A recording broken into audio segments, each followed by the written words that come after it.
भारतीय संविधान के प्रस्तावना में एक बहुत ही महत्वपूर्ण आदर्श वर्णित है, संपूर्ण प्रभुत्व संपन्न या सोवरेन।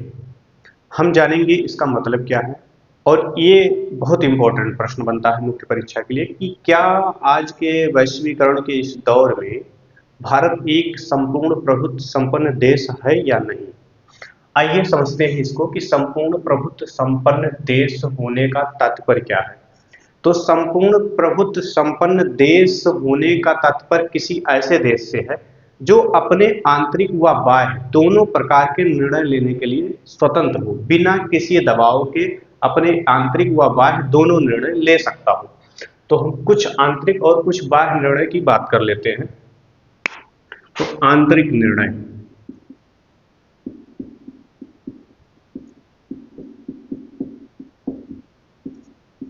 आंतरिक निर्णय की हम बात करें तो जैसे हमारे देश का कोई भी सामाजिक निर्णय हो,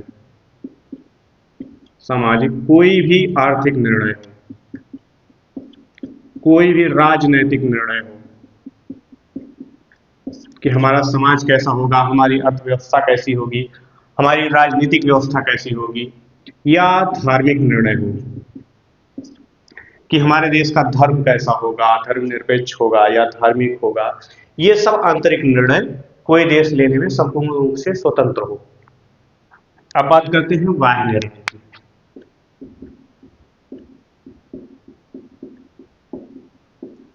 बाह्य निर्णय जैसे किसी भी अंतरराष्ट्रीय संगठन के हम सदस्य होंगे कि नहीं, अंतरराष्ट्रीय संगठन की सदस्यता, किसी भी अंतरराष्ट्रीय संगठन की हम सदस्यता लेंगे या नहीं, ये हमारा निर्णय होगा। अंतरराष्ट्रीय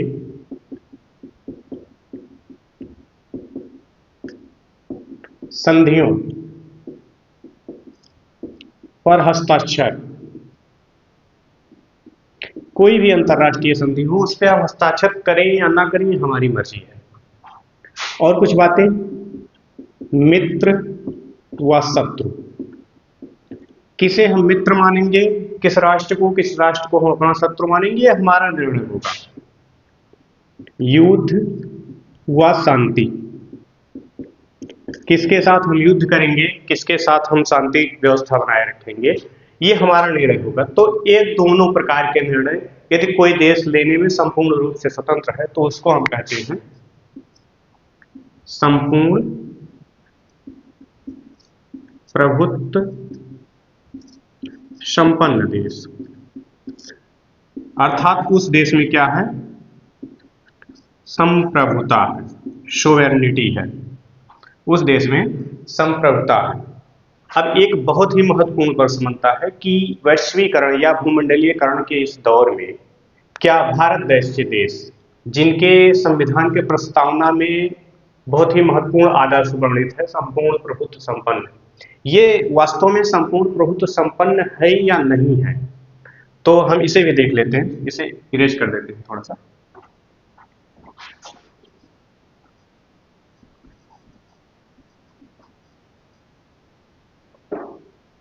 प्रश्न लिख लेते हैं अच्छे तरीके से।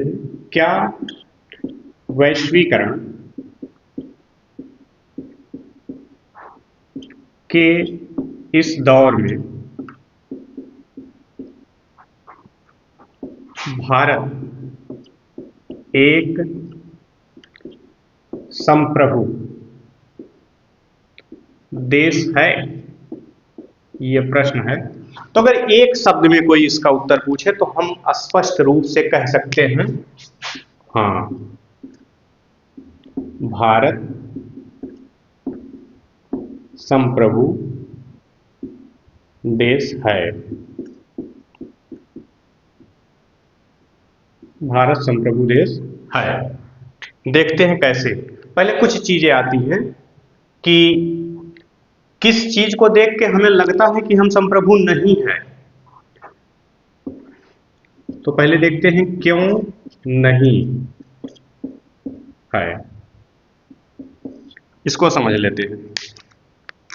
तो कुछ अंतर्राष्ट्रीय संगठन होते हैं जिनकी हम सदस्यता लेते हैं और उनके कुछ नियमों के आधार पर हमें चलना पड़ता है। वो हमारे ऊपर कुछ नियम दबाव डालते हैं जिन्हें हमें मानना होता है। जैसे उदाहरण के लिए अगर हम देखें, पर्यावरण का मुद्दा, आतंकवाद का मुद्दा,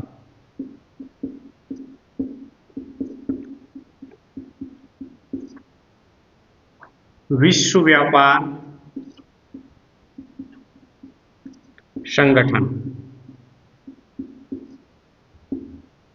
विश्व स्वास्थ्य संगठन,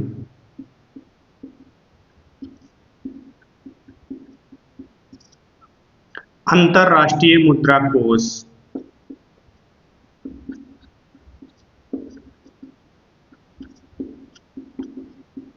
ये सब ऐसे अंतर्राष्ट्रीय संगठन हैं जो हमारे देश पर या कोई भी ऐसा देश जो इनकी सदस्यता लिए हुए है उन पे कुछ नियम लगाते हैं, कुछ जो है उन पे दबाव डालते हैं और इन्हें मानना होता है।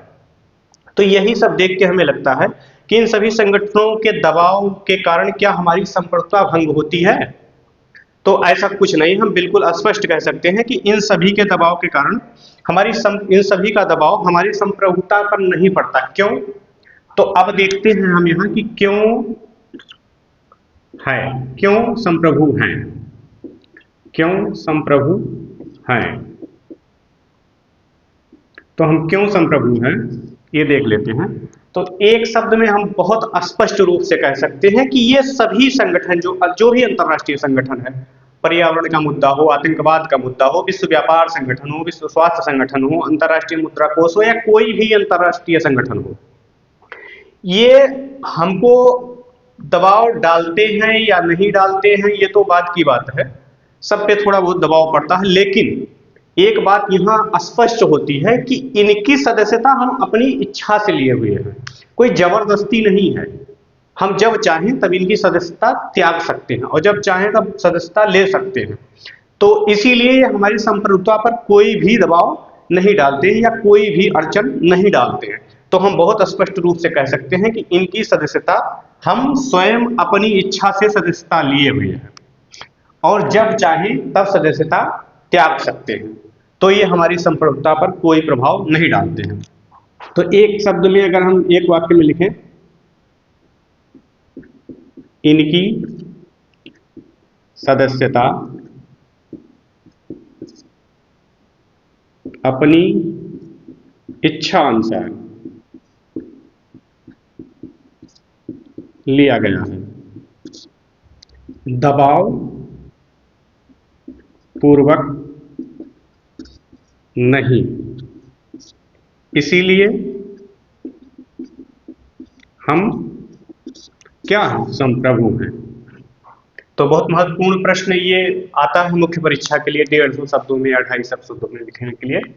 तो भारत के संविधान के प्रस्तावना में वर्णित ये भारी भरकम शब्द संपूर्ण प्रभुत्व संपन्न का अर्थ हमें लगता है इतना पर्याप्त है समझने के लिए। बाकी आप किसी भी बुक से पढ़ेंगे तो आपको भली बात समझ में आ जाएगा। तो मिलते हैं अगले वीडियो में, तब तक के लिए धन्यवाद।